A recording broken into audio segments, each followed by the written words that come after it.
Muy bien, bueno, muchas gracias. La verdad que el Zoom nos da un poder especial, que es hacer callar a los hermanos inmediatamente. Siempre me da un poco de risa el tema, ¿no?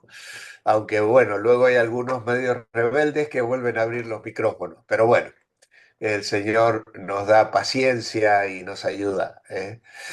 Damos gracias al Señor de poder reencontrarnos una vez más para dedicar esta horita al comienzo de semana, para meditar en la palabra de Dios y en un tema tan apasionante como es la síntesis bíblica, un repaso muy resumido.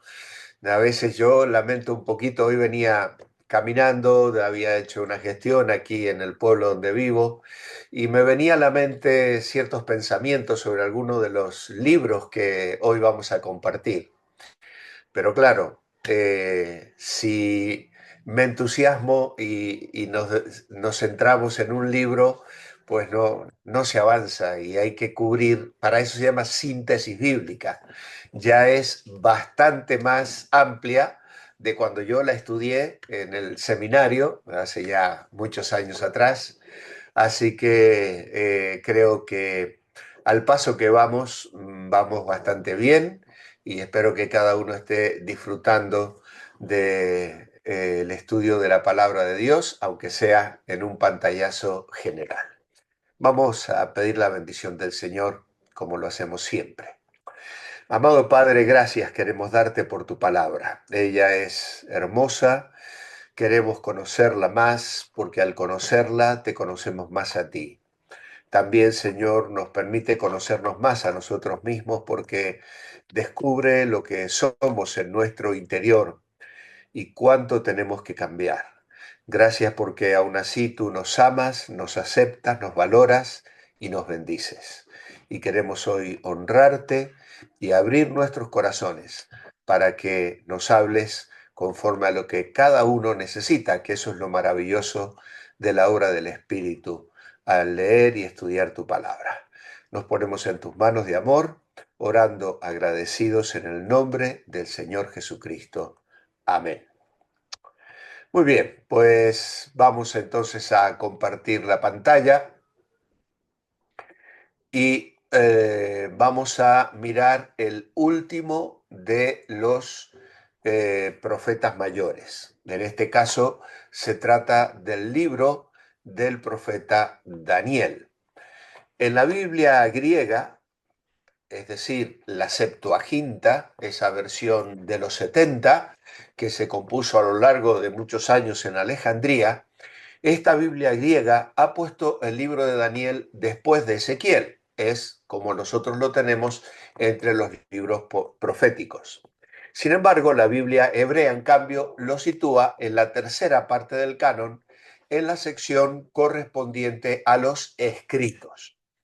Esta última ubicación es muy significativa porque el libro presenta numerosas características que lo distinguen de los demás escritos proféticos.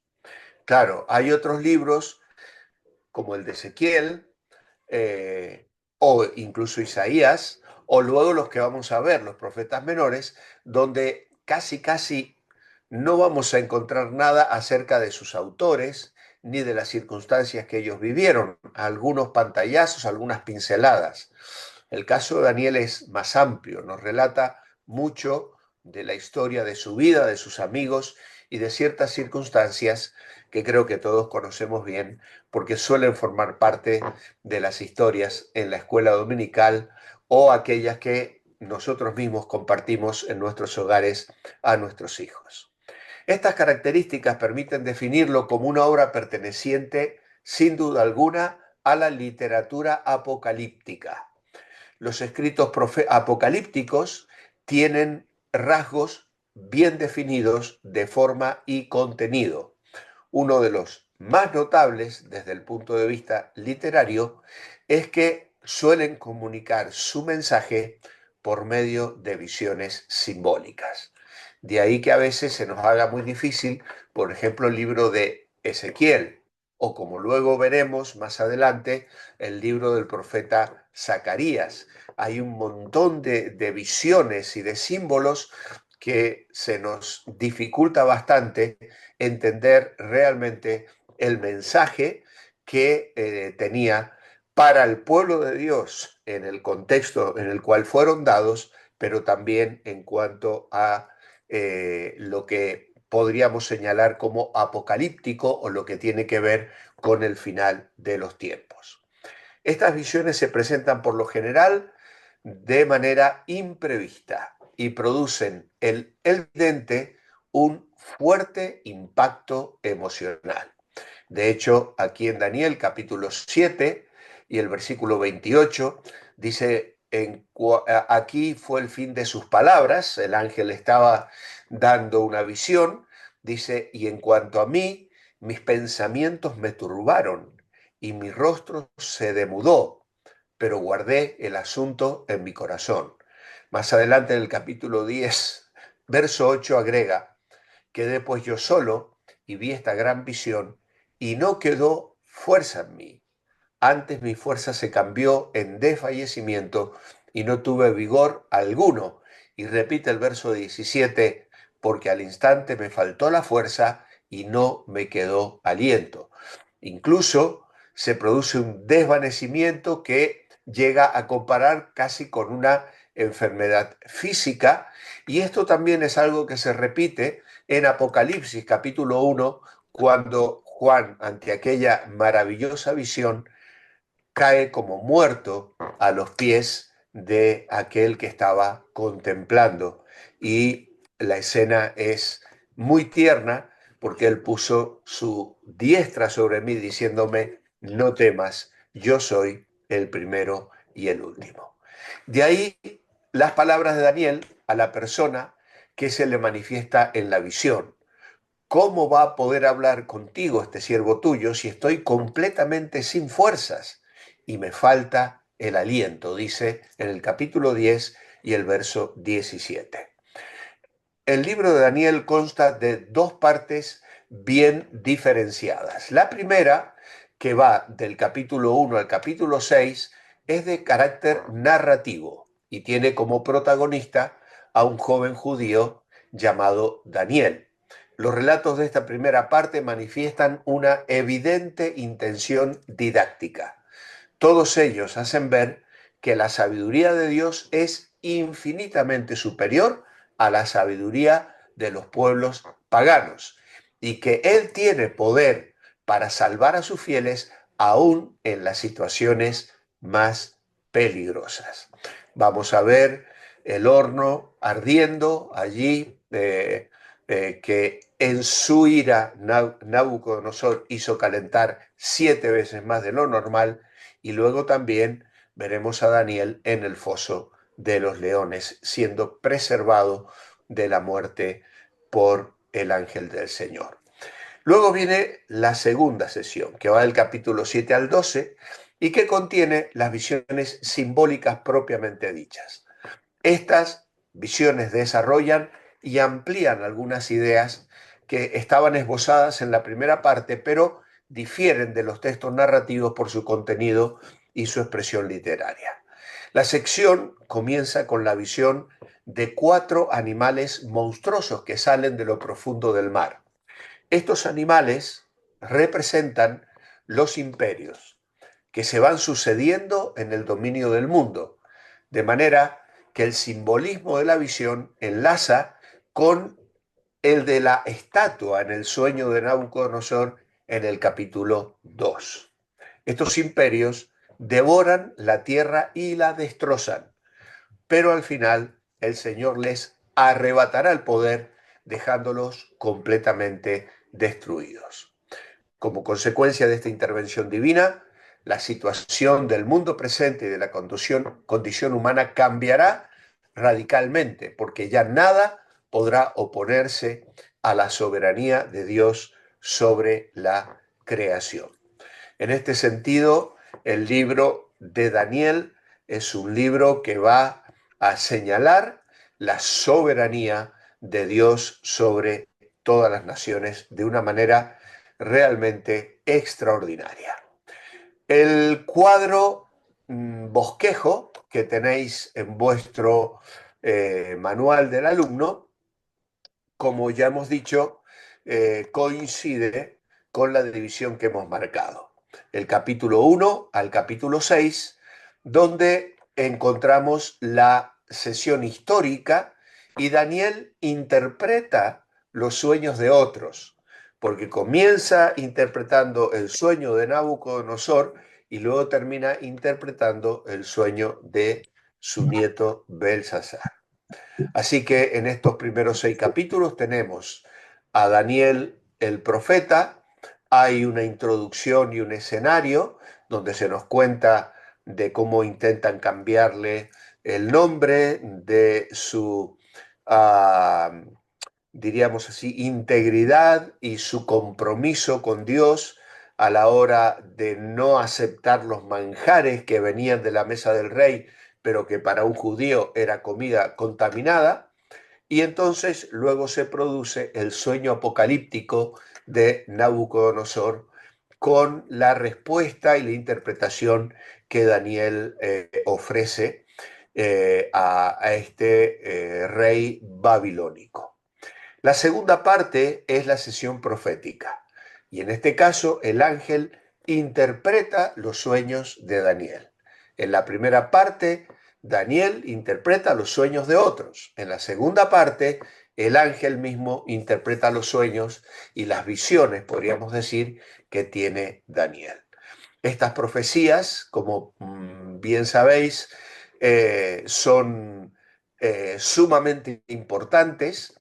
Las visiones proféticas tienen que ver con el futuro cercano, pero también con el futuro lejano. Obviamente que a la hora de interpretar las profecías, a veces uno escucha a personas que hablan de, interpretan de distintas maneras. Hay quienes dicen que esto está absolutamente todo cumplido, pero hay algunos detalles que son realmente sorprendentes y maravillosos y que nos hacen pensar que no todo estaba cumplido. Es decir, eh, supongo que sabéis que generalmente el profeta tiene una visión que toca las cumbres de dos montañas. Una está cercana y la otra está muy lejos. Y entre medio hay un valle muy prolongado. Y precisamente esa parece ser la visión que tiene Daniel. Él observa desde su punto de vista situaciones que se cumplen incluso durante su vida y luego otras que habrán de cumplirse en el futuro, pero que desde el punto de vista del profeta parecen también estar combinadas, diríamos, con la situación que él habría de enfrentar. En el libro de Daniel se revela situaciones de poderes políticos y en ese sentido todos fueron, existieron, gobernaron y desaparecieron. Y en este caso comienza con el gobierno babilónico de Nabucodonosor y Belsasar, perdón, el gobierno medo-persa, después de que Belsasar ve la mano escribiendo Mene, Mene, Tekel, Uparsin, pesado ha sido en balanza y fuiste hallado falto, y la conquista de Darío y finalmente Ciro, de quien Isaías ya le había llamado por nombre. Y parece ser que incluso Daniel pudo usar esa profecía, leérsela a Ciro, porque todavía Daniel vivía cuando Zorobabel inicia el primer regreso a Israel para la reconstrucción del templo. Luego viene el gobierno griego, viene a ser el gobierno de Alejandro Magno, que destruye, que pasa por encima del gobierno medo-persa, que destruye los palacios, las ciudades de Darío, y luego de la temprana muerte de Alejandro Magno, los 4 generales que se dividen el territorio en una forma que habrá de traer consecuencias incluso durante la primera época, diríamos, del Nuevo Testamento. Si bien el Señor estaba bajo el gobierno romano, las consecuencias de aquella división todavía persistían, y el gobierno romano es la última potencia gentil que también gobernó, pero que, según muchos interpretan, habrá de resurgir en el tiempo de la gran tribulación. El tema de Daniel es la soberanía de Dios sobre los reinos y el desarrollo de su plan para el futuro. Hay unos preciosos versículos aquí en el libro de Daniel, que son los versículos claves, y yo creo que sería una pena no dedicar un minutito para leerlos. Daniel capítulo 2 y versículo 20 dice: y Daniel habló y dijo, sea bendito el nombre de Dios de siglos en siglos, porque suyos son el poder y la sabiduría.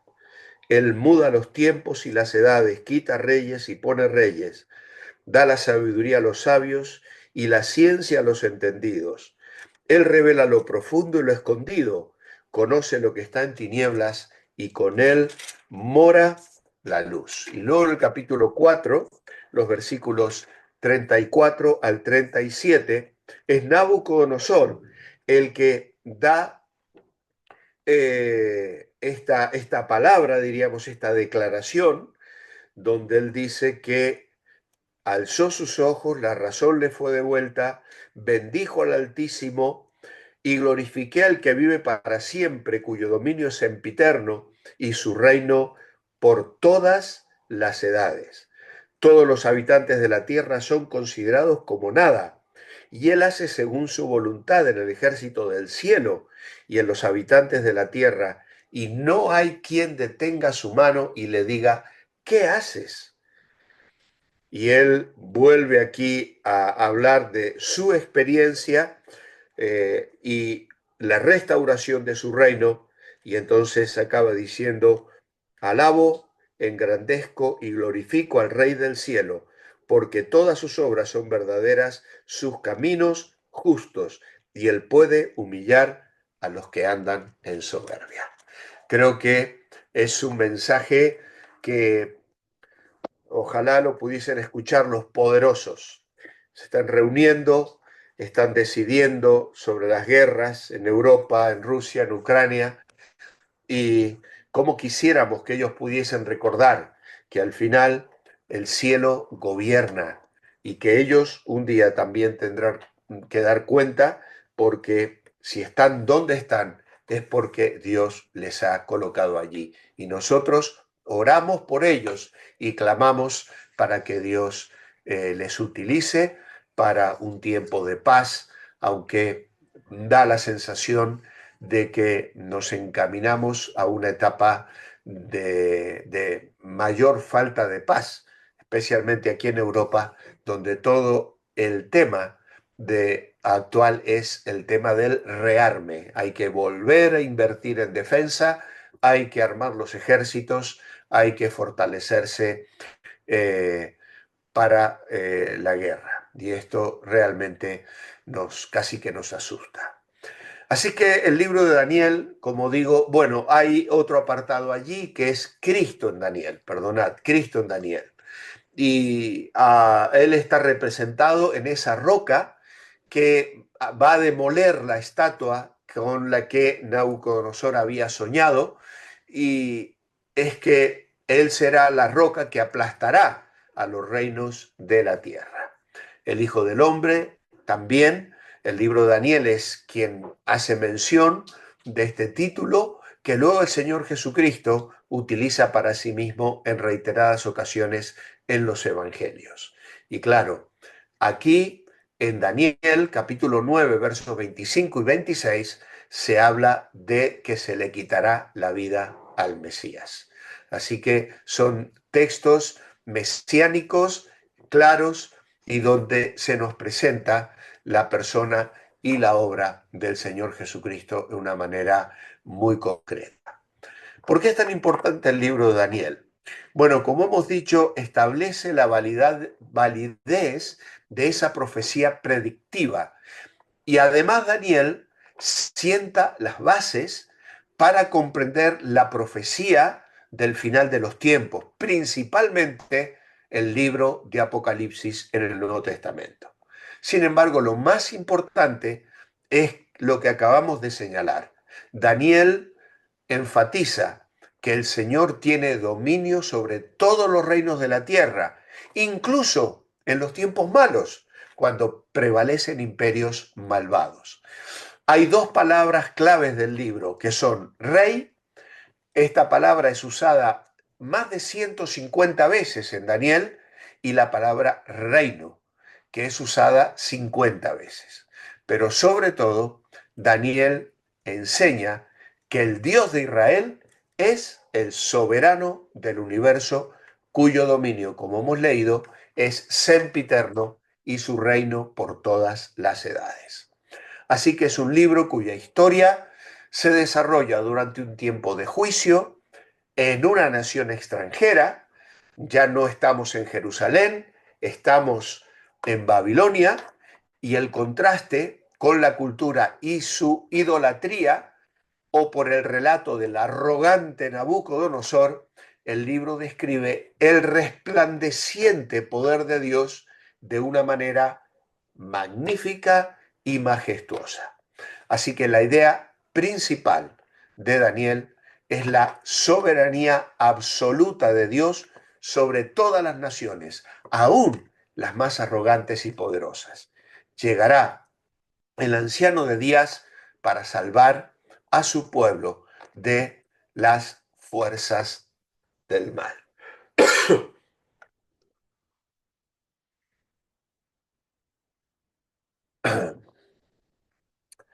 Muy bien. Bueno, espero que hayáis podido cubrir los blancos, que nada quede sin cubrir como es debido. Y quiero introduciros a los profetas menores. Y os voy a poner a continuación unos gráficos que no están en el manual del alumno. Si luego os interesa tenerlos, eh, me los pedís, o eh, quizá pueda yo preparar un resumen y hacérselo llegar a Alberto, para que, así como les manda el enlace de Zoom, os lo mande a todos y nos evitamos estar mandando WhatsApp uno por uno, lo cual es más complicado. Bueno, estaba olvidando el pequeño resumen de Daniel. Dios es soberano sobre todos los reinos humanos, escrito por Daniel de acuerdo a la tradición en el 535 a.C., aunque han sido propuestas también fechas posteriores.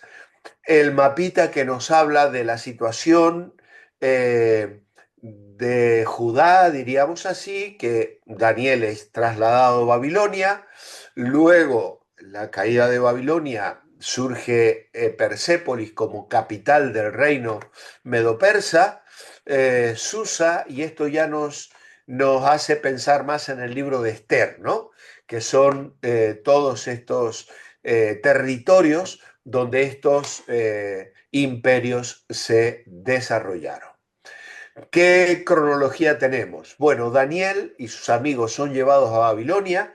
Esto es en el 605, bastante antes de que Jerusalén sea destruida, que lo fue en el 586. Aquí vemos ya Nabucodonosor soñando con la estatua.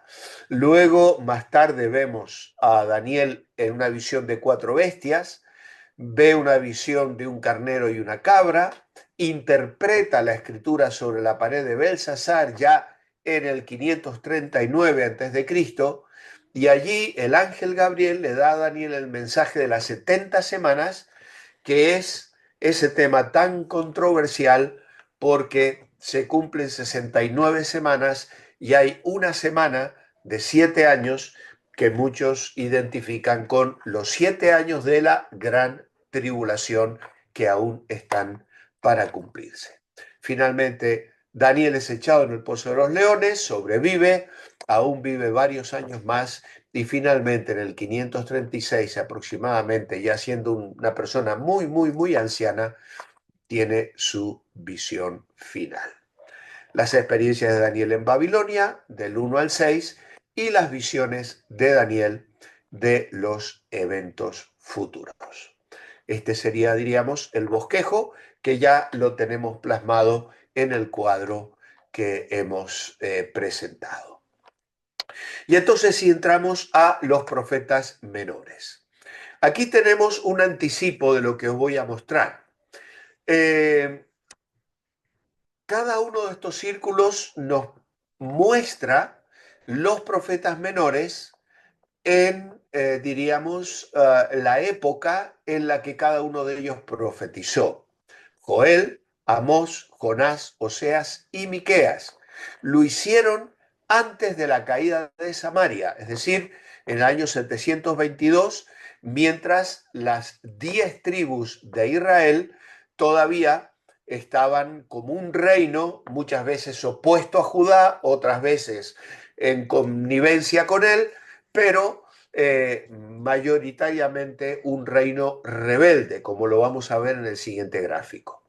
Luego tenemos a Habacuc, Nahum y Sofonías que traen el mensaje para el pueblo de Israel antes de la caída de Jerusalén. Por ejemplo, Habacuc es el profeta que le pregunta a Dios, ¿cómo es posible que el justo sea sometido por aquel que es más injusto que él? Y claro, Abacú tiene una discusión allí con Dios realmente interesante, pero bueno, ya llegaremos a ese. El libro de Abías, aquí sí que no estoy de acuerdo, yo lo hubiese colocado aquí.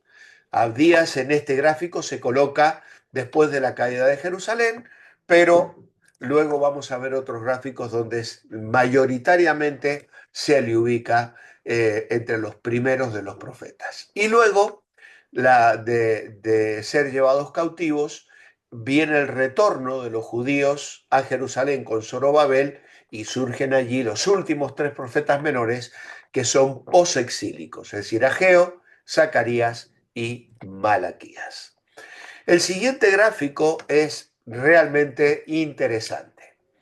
Aquí tenemos la primera etapa, que es el reino unificado, es decir, hasta la muerte de Salomón. Los colores y las referencias que vamos a encontrar están descritas aquí. El semicírculo naranja son los reinos, los reyes del norte, es decir, quienes gobernaron durante la etapa del reino dividido. Obviamente aquí están todos igualitos, no hubo reino del norte, ¿vale?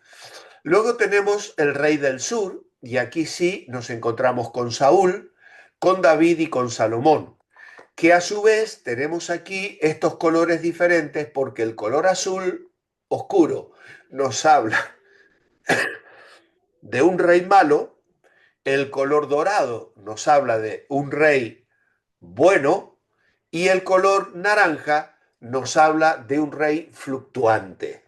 Y tristemente es lo que vemos. Saúl en una rebeldía constante, intentando matar a David, rebelándose contra Dios, negándose a aceptar la voluntad de Dios.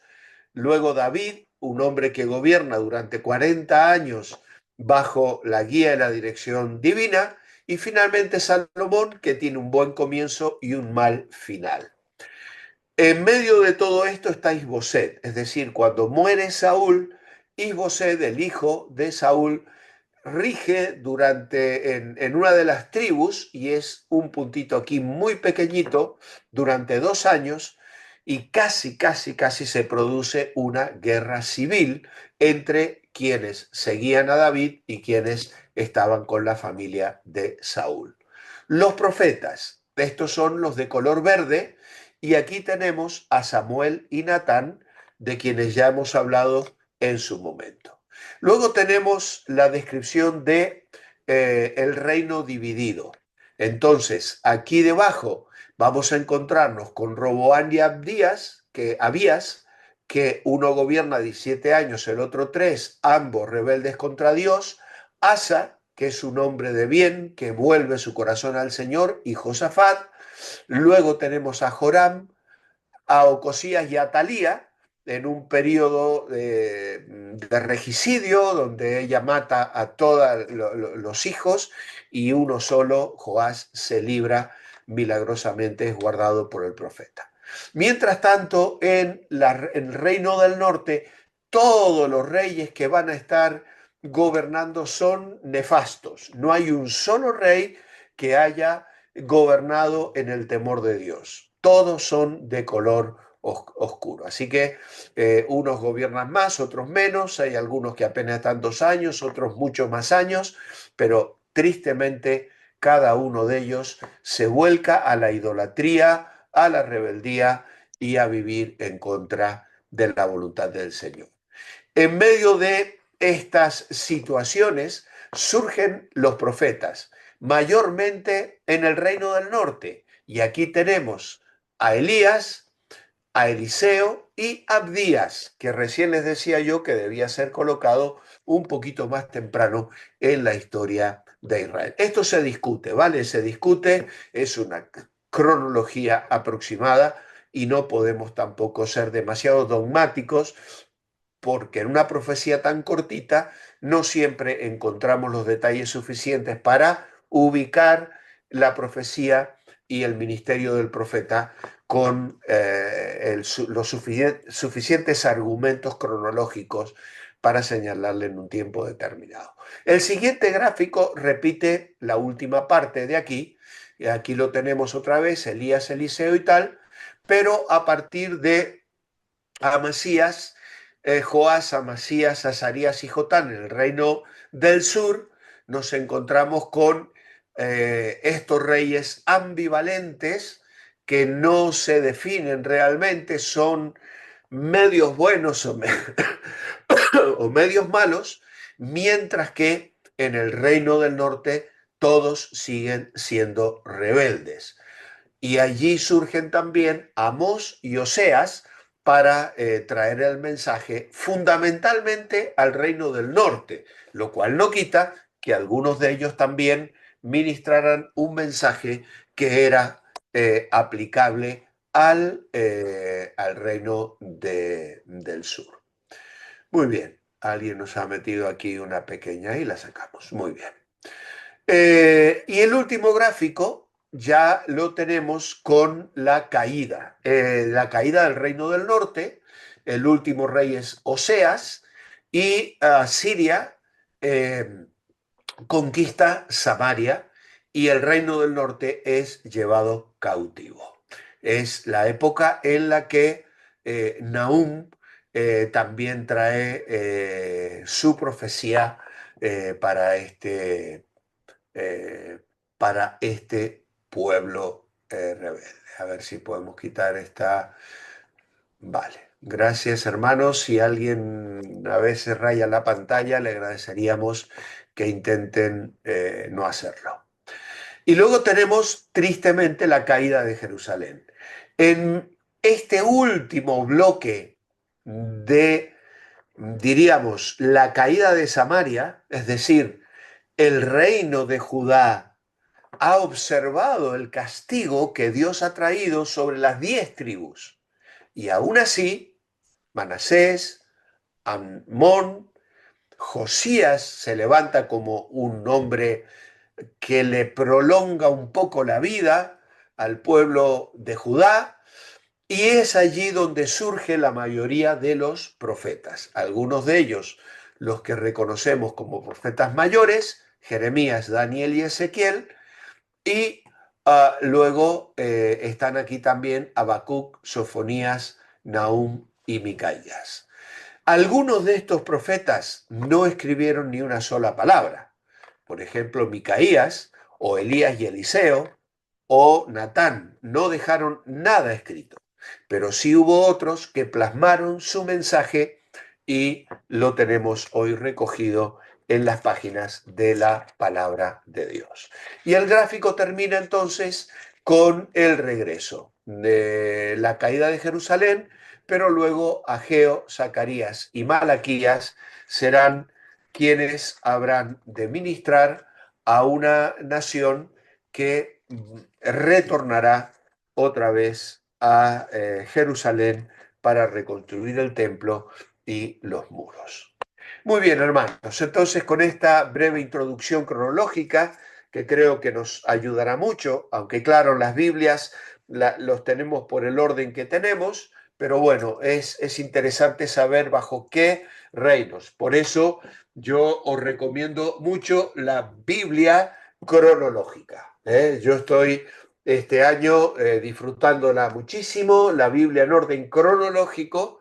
Se puede adquirir en cualquier librería. Aquellos que estáis en países latinoamericanos, en Estados Unidos, seguramente tendréis muchos lugares donde la podéis comprar y os permite hacer una lectura de tal manera que el mensaje de cada profeta está intercalado en la época en que lo pronunciaron en la nación que corresponde o bajo el reinado, sea de los reyes del norte o de los reyes del sur. Entramos entonces a la historia de la profecía de Oseas. Los profetas de Israel realizaban con frecuencia acciones simbólicas para dar mayor fuerza y expresividad a su mensaje. Esto lo hemos visto ya en libros anteriores, por ejemplo, Jeremías 13. Dios le manda comprarse un cinto de lino, ceñirlo sobre sus lomos, luego lo manda que lo entierre junto al Éufrates y lo esconda bajo una roca, y luego de un tiempo Dios le manda sacarlo y se encuentra con que el cinto que había estado escondido, enterrado, ahora estaba podrido y no servía para nada, y todo esto fue un mensaje simbólico de lo que Dios quería decirle a través de Jeremías al pueblo de Israel. Ahora, ningún profeta encarnó como Oseas en su propia existencia la palabra del Señor que él debía anunciar a Israel, ya que fue su propio matrimonio lo que se convirtió en símbolo vivo de su predicación. El drama que vivió con Gomer, la esposa adúltera, hizo que Oseas comprendiera en toda su profundidad lo que es el pecado y que sobre todo le moviera a proclamar, como nadie lo había hecho antes, la profundidad del amor de Dios. Un amor que no se deja vencer por la infidelidad, sino que siempre hace prevalecer la misericordia sobre la ira. No es de extrañar, por lo tanto, que el rasgo más notable del lenguaje profético de Oseas consista en expresar las relaciones entre Dios e Israel con el lenguaje del amor humano. Aquí podríamos decir que tenemos la contrapartida de lo que es el Cantar de los Cantares. Aunque Cantares no es un libro profético, ahí tenemos las excelencias del amor matrimonial y el alto compromiso y el deleite que esta relación puede traer al corazón del hombre. A ver, aquí estoy recibiendo WhatsApp. Pero realmente Oseas nos presenta un contraste sorprendente. ¿Por qué? Precisamente porque el matrimonio de Oseas está trastocado por la infidelidad de su mujer. No es de extrañar, por lo tanto, que el rasgo más notable entonces sea expresar las relaciones entre Dios e Israel con el lenguaje del amor humano. Oseas fue contemporáneo de Amós, pero comenzó su actividad profética poco después de él y actuó públicamente como profeta durante mucho más tiempo que Amós. Lo mismo que Amós, Oseas también predicó en Israel, en el reino del norte, de donde es casi seguro que procedía. El mensaje de Oseas incluye numerosas alusiones a los acontecimientos históricos y políticos de su tiempo. Algunos detalles de estas alusiones son difíciles de interpretar, pero al menos ponen en evidencia que este profeta ejerció, la mayor parte de su actividad cuando el reino del norte se precipitaba irremediablemente hacia ese trágico final que sería la conquista por el imperio asirio, que realmente era un imperio terriblemente cruel. En cuanto al comienzo de su misión, se sitúa hacia el año 750 a.C., antes de concluirse el largo y próspero reinado de Jeroboam II.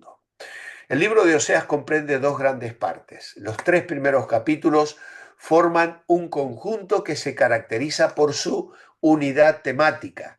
En ellos destacan sobre todo los relatos referidos a algunos episodios de la vida matrimonial de Oseas en el capítulo 1 y 3. Y esta sección contiene además una denuncia profética en forma de proceso judicial y varios anuncios de salvación. La segunda parte, que va del capítulo 4 al 14, no responde a un plan tan bien definido como la primera. Los mensajes proféticos incluidos en esta sección son generalmente breves y se refieren a temas diversos, entre los cuales predominan los relacionados con la perversión religiosa de Israel y con los tumultuosos hechos políticos de aquella época.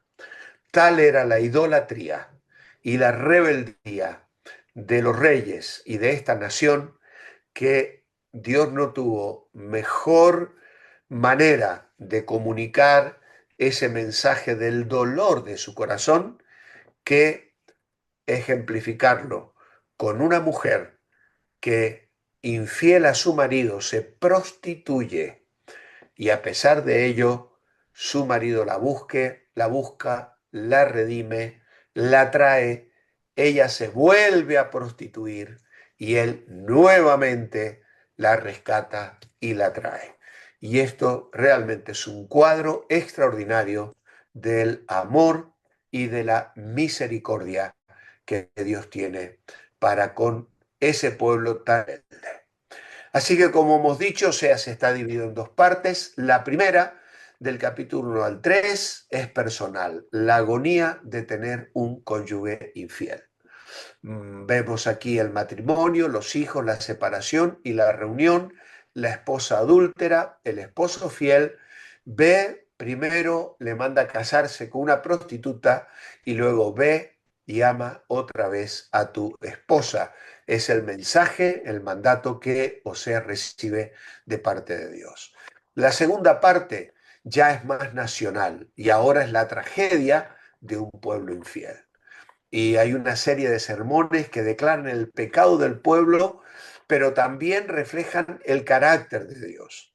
Oseas modela el mensaje al permanecer fiel a su esposa a pesar de la infidelidad de ella. Una nación adúltera, pero sin embargo Dios sigue siendo fiel. Y entonces notamos estas divisiones: la nación es culpable, Dios es santo, la nación necesita juicio, Dios es justo, la nación tiene esperanza. ¿Por qué? Porque Dios es amor. Y el tema del libro es el amor de Dios hacia su pueblo fiel. Oseas 2, 19 y 20 dice: y te desposaré conmigo para siempre, te desposaré conmigo en justicia, juicio, benignidad y misericordia, y te desposaré conmigo en fidelidad, y conocerás a Jehová. En 3:1 me dijo otra vez Jehová: ve, ama a una mujer amada de su compañero, aunque adúltera, como el amor de Jehová para con los hijos de Israel, los cuales miran a dioses ajenos y aman tortas de pasas. Y luego hay un capítulo que no lo vamos a leer, el capítulo 11, del 1 al 12, que lleva como título El amor de Dios por su pueblo pródigo. Y es un capítulo realmente precioso, donde Dios les dice: ¿cómo podré abandonarte? Te entregaré, Israel. ¿Cómo podré hacer yo de ti como asno, ponerte como cebollín? Mi corazón se conmueve dentro de mí, se inflama toda mi compasión. Cristo no seas, pues le vemos porque al referirse al éxodo de Israel de Egipto, Oseas prefigura el llamado fuera de Cristo de su escondrijo en Egipto. Aquí, perdón, en Oseas 11:1 dice, de Egipto llamé a mi hijo. Y esto se cumple en la persona de Cristo, que se refugia en Egipto para librarse de Herodes, y se cumple la profecía de Oseas 11. Por eso tenemos aquí Mateo 2:15. Cuando Oseas redime a Gomer del mercado de esclavos, Cristo es figurado como el amoroso y fiel redentor de, de la humanidad pecaminosa. ¿Por qué es tan importante el libro del profeta Oseas? Bueno, su mensaje y su vida personal están estrechamente vinculadas. El patrón de arrepentimiento, redención y restauración, evidente en su profecía como en su matrimonio, no solo reflejan la realidad de lo que sucedía entre Dios y su pueblo, sino también en nuestras propias vidas. La idea principal de este libro es que, aunque Dios castiga el pecado, siempre llama a su pueblo a volverse a él. Su amor por Israel resplandece claramente contra la oscuridad de la idolatría y las prácticas de injusticia en sus vidas. Ahora, hermanos, es un pecado lamentable cuando tomamos las misericordias de Dios y las usamos para rebelarnos contra Él. Pensemos en esto. Los dones que Jehová le dio a su pueblo se utilizaron en ofrendas a Baal. Algunas personas que están en circunstancias cómodas malgastan sus riquezas en el pecado, tienen salud y fuerza y las ponen al servicio de sus pasiones impías. Los dones con que el Señor las ha enriquecido se convierten en pesos que las hunden cada vez más en el abismo del pecado. A menudo Dios lleva a las personas a la pobreza, a la enfermedad, a las puertas de la muerte. ¿Para qué? Para que se aparten del pecado. Ve que iban al infierno con las manos llenas y considera que era mejor que fueran al cielo con las manos vacías. Sabía que si tenían salud, la usarían mal, y hizo caer sobre ellas la enfermedad para que se vuelvan a Él. Dios tiene remedios drásticos para casos desesperados. Hará todo lo que sea conveniente, según la misericordia y la sabiduría, para evitar que las personas, sus hijos creyentes, se destruyan a sí mismas. Y este es un mensaje serio y una potente advertencia. Dios tiene un amor inagotable por Israel, como hemos dicho, a pesar de la infidelidad de su pueblo.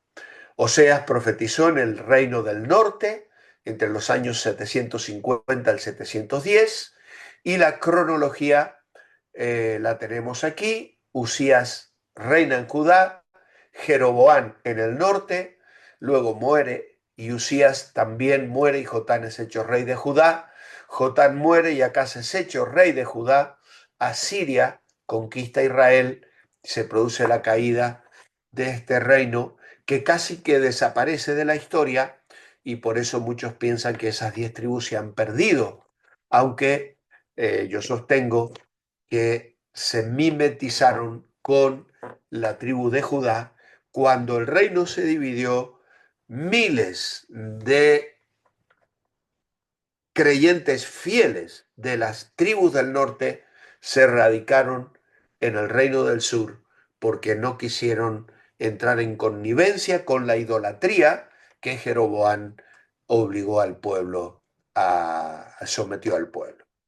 Así que Acaz muere y Ezequías luego es hecho rey de Judá. El bosquejo de este libro es sencillo, la familia de Oseas como un símbolo de la relación de Dios con Israel y el mensaje de Oseas del juicio y el amor de Dios. Y entramos entonces a considerar el último de los profetas de este día, que es el siguiente en la lista de nuestras Biblias hoy, y es el profeta Joel. Joel comienza con la descripción de una terrible plaga de langostas. Está en el verso 4. Han invadido el país como un ejército y han devorado toda la vegetación. Como consecuencia de esta invasión y de una grave sequía, hombres y animales se han quedado sin alimento y el culto del templo ha tenido que interrumpirse parcialmente por falta de cereales y de vino para los sacrificios y las ofrendas. Por eso el profeta invita a todo el pueblo de Judá. Recordemos, Oseas profetizó en el reino del norte, Joel profetiza en el reino del sur.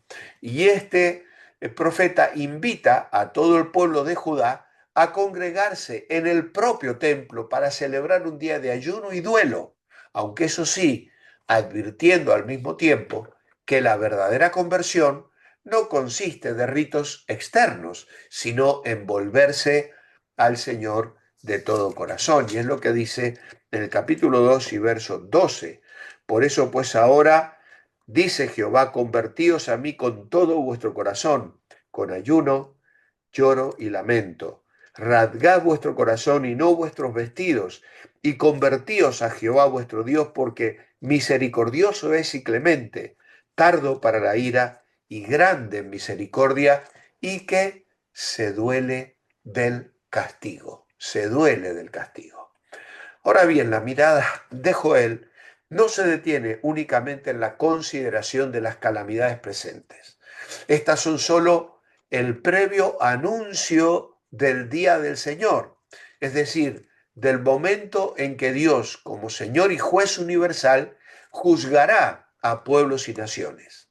Por eso podemos ver eh, bueno, el tema del Día del Señor es un tema realmente interesante de estudiar en el contexto de los profetas menores. Ya lo mencionaremos también en los siguientes profetas. Ese momento final, el Día del Señor, será un día grande y terrible, pero también será un día de gracia y salvación para el pueblo de Dios, ya que todos los que invoquen el nombre del Señor se salvarán de la muerte. A los que escuchen su urgente llamada al arrepentimiento y la conversión, el profeta les anuncia que el Señor va a hacer grandes cosas para salvarlos.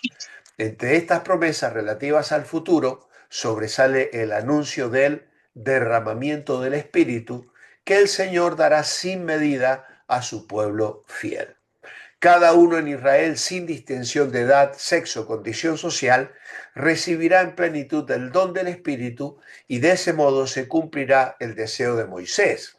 Ojalá el Señor diera su Espíritu a todo su pueblo y todos fueran profetas. Como sabéis, Pedro citó esta profecía de Joel en Hechos capítulo 2, versículos 16 al 21. Hay quienes piensan que se cumplió totalmente, otros piensan que se cumplió parcialmente. Eh, la profecía dice que se derramará el Espíritu sobre toda carne. Y personalmente creo que en aquel momento fue parcial, no fue sobre toda carne, sino solo sobre aquellos que estaban en el aposento alto y que eran parte de la iglesia congregada en ese momento. El título del libro menciona el nombre de Joel, hijo de Petuel, pero no añade ningún elemento biográfico ni aporta ningún dato cronológico. Por eso, la mayoría lo fecha en el año 835 antes de Cristo. Vamos a mirar entonces el cuadro, un bosquejo de este libro, que como veis tiene varias divisiones a pesar de ser bastante cortito. Primero la plaga de langostas, plaga pasada, pero que habla de una invasión futura, el histórico Día del Señor y el inminente Día del Señor. Hay un énfasis aquí que es la desolación, ¿vale? el anuncio del castigo. Por eso hay una emoción predominante aquí que tiene que ver con el lamento. Hay un llamado al arrepentimiento. Dios está castigando, Dios está disciplinando. Un poco, Joel hace ese llamado, volveos al Señor. Él ha mandado estas desgracias porque somos un pueblo rebelde. Y es lo que encontramos en la segunda sección, el llamado al arrepentimiento. Regresen al Señor. Esa es la exhortación. Y luego tenemos el futuro de Judá. Una de las promesas más grandes de esperanza de todo el Antiguo Testamento es la restauración. En cuanto al Espíritu de Dios, en cuanto al juicio de Dios, en cuanto al reino de Dios y el día del Señor al final. Por lo tanto, el final será un tiempo de celebración y de alegría. El texto clave lo hemos podido poner aquí, pues su ira dura solo un instante, pero su favor perdura toda una vida. Bueno, esta es una cita del Salmo 35. El llanto podrá durar toda la noche, pero con la mañana llega la alegría. Es un versículo paralelo. Diríamos que el tema es arrepiéntanse porque el día del Señor está cerca y el pasaje clave está en el capítulo 2, versos 12 al 17, que ya hemos leído parte de él y donde se hace un llamado ahí. Reunid al pueblo, santificad la reunión, juntad a los ancianos, congregad a los niños y a los que maman, salga de su cámara el novio, de su tálamo la novia. Entre la entrada y el altar lloren los sacerdotes, ministros de Jehová, y digan, perdona, oh Jehová, tu pueblo, y no entregues al oprobio a tu heredad. Luego en el verso 28 encontramos ese texto que Pedro señala en Hechos 2. Derramaré mi espíritu sobre toda carne y profetizarán vuestros hijos, vuestras hijas, vuestros ancianos, soñarán sueños y vuestros jóvenes verán visiones. Así que eso nos presenta a Cristo en Joel, donde se anticipa la venida del Espíritu Santo, que aplica la redención de Cristo. Jesucristo es aquel que juzga naciones, pero también es el que restaura a su pueblo. ¿Por qué es tan importante el libro de Joel? El tema de Joel es el día del Señor. Este tema aparece por todas partes en el mensaje de Joel, haciéndolo el tratado más concentrado de todo el Antiguo Testamento. Y ahí tenés una serie de versículos, 1.15, 2.1, 2.11, 2.31 y 3.14. La frase no tiene referencia a un periodo de tiempo cronológico, sino a un periodo general de ira y juicio que pertenece de manera única al Señor.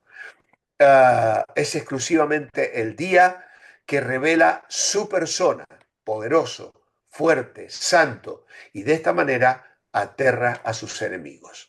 La idea principal de Joel es que la plaga de langostas es una tragedia reciente que sirve para dar a conocer el mensaje de juicio, pero también de esperanza si hay arrepentimiento. El día del Señor es un periodo de juicio sobre el pueblo de Israel, sobre otras naciones, y este sufrimiento precede a la redención y restauración que Dios realizará en todos ellos. Ahora bien, ¿quién puede hacer que la langosta que lo devora todo restituya lo que destruyó? Nadie puede, mediante la sabiduría o el poder, recuperar lo que ha sido completamente destruido. Pero Dios puede hacer lo que parece imposible. Y aquí tenemos la promesa de su gracia.